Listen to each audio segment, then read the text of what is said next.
நடிகை பாவனா அவங்களுடைய இன்ஸ்டாகிராம் பேஜ்ல ஒரு போஸ்ட் போட்டிருக்காங்க. அந்த விஷயம் தான் இப்ப பேசும் பொருளா இருக்கு. நடிகை கடத்தப்பட்டு பாலியல் வன்கொடுமை செய்யப்பட்ட வழக்குல கடந்த வாரம் எர்ணாகுளம் மாவட்ட அமர்வு நீதிமன்றம் இறுதி தீர்ப்பை வழங்கினாங்க.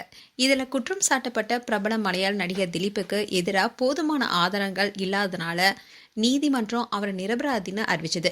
இந்த வழக்குல சம்பந்தப்பட்ட 6 குற்றவாளிகளுக்கு நீதிமன்றம் 20 ஆண்டுகள் சிறை தண்டனை கொடுத்திருக்காங்க.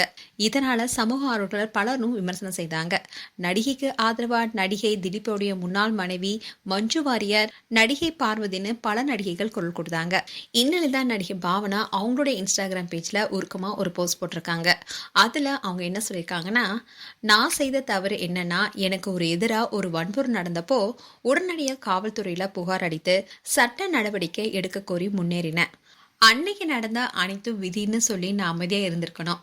அதுக்கப்புறமா வீடியோ வெளியானதுக்கு அப்புறம் காவல்துறை கிட்ட இதை பற்றி புகார் அளிக்காம என்ன குற்றம் சாட்டியவர்களுக்கு என்ன சொல்றதுனே தெரியாம தற்கொலை செஞ்சிருக்கணும். 20 ஆண்டுகள் சிறை தண்டனை விதிக்கப்பட்ட 2வது குற்றவாளி விடுவிக்கப்பட்டவருக்கு முன்பு ஒரு வீடியோவை வெளியிட்டாரு. உங்களுக்கோ இல்ல உங்க வீட்டுல இருக்கவங்களுக்கோ இது போன்ற வக்கரங்களை சொல்லி பரப்புவர்களுக்கோ இந்த நிலைமை ஏற்படக்கூடாது. நான் பாதிக்கப்பட்டவனும் இல்ல, பாதிப்புல இருந்து மீண்டவளும் இல்ல.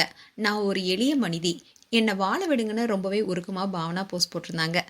இந்த விஷயம் இப்போ சோஷியல் மீடியால வைரல் ஆயிட்டு வருது. மேலும் உங்களுடைய கருத்துக்களை கமெண்ட் செக்ஷன் சொல்லுங்க. இது போன்ற வீடியோஸை பார்க்க நியூஸ் தமிழ் கீட்ஸ் சப்ஸ்கிரைப் பண்ணுங்க. மறக்காம நோட்டிபிகேஷன் பட்டனை கிளிக் பண்ணுங்க.